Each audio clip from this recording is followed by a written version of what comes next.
আপনারা ক্রিয়া পরিষদ করছেন, ক্রিয়া পরিষদ করলে দায়িত্বটা অনেক বেশি এসে দাঁড়ায়। আমি এখানে এসে দেখলাম, তাতে করে আমার মনে হয়েছে যে আপনার সবার আগে যেটা দরকার সেটা হচ্ছে একটা আপনার রক্ষা করা। সবাই দাঁড়িয়ে যাচ্ছি যার যেমন ওইভাবে তো আপনার একটা সংগঠনকে আমি কর্মকর্তা আছে, নিয়মিত বৈঠক করেন, নিয়মিত বসেন, বিএনপি রাজনৈতিক আদর্শ তারা সামনে নিয়ে আসেন।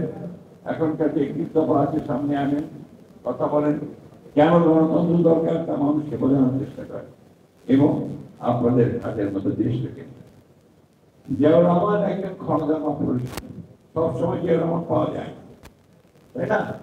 প্রতিদিন কে জিয়াউর রহমান জন্মায় না। জিয়াউর রহমান একবারই আসে, তো এসেই সে উনি যে সমস্ত কাজগুলো করে গেছেন আমাদের সামনে দৃষ্টান্ত স্থাপন করেছেন, সেই দৃষ্টান্তগুলোকে সামনে নিয়ে আমাদের সবার আগে যেটা বড় দরকার সততা, অনেস্টি।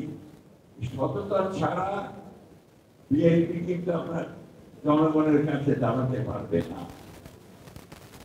আজকাল পত্র পত্রিকা খুললো, যেখানে দেখবেন বিভিন্ন রকম খবর আছে, এই খবরগুলো বিএনপির সঙ্গে যায় না, এই খবরগুলো জিয়াউর রহমানের সঙ্গে যায় না।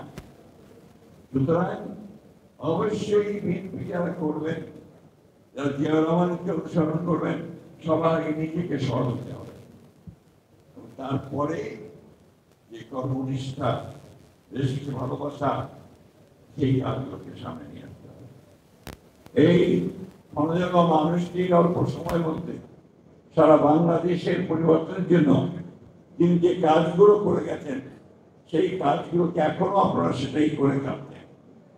এই গার্মেন্টস যদি তৈরি শুরু করতে না করতেন, তাহলে রেমিটেন্স আপনাদের আসতো না, আপনার সেই বৈদেশিক মুদ্রা আপনারা পেতেন না, আর লক্ষ লক্ষ মেয়েদের যে কর্মসংস্থান, সেই কর্মসংস্থান হতো না। বিদেশের শ্রমিক পাঠানো, এটাও জিয়াউর রহমানেরই করা। এই জিয়াউর রহমান শুরু করেছিল বলে আজকে বিদেশে লক্ষ লক্ষ মানুষ বিদেশে আপনাদের জন্য, আমাদের দেশের জন্য টাকা পাঠাচ্ছে। প্রতিটি ক্ষেত্রে আপনি ভালো করে তুলে দেখবেন, কৃষি, শিল্প, স্বাস্থ্য, সব ক্ষেত্রে জিয়াউর রহমান মাত্র 3.5 বছর সময়ের মধ্যে একটা অবিশ্বাস্য, অভাবনীয়, বৈপ্লবিক পরিবর্তন নিয়ে এসেছে। আসুন আমরা আমাদের নেতা জিয়াউর রহমান সাহেবকে সেই অনুসরণ করি।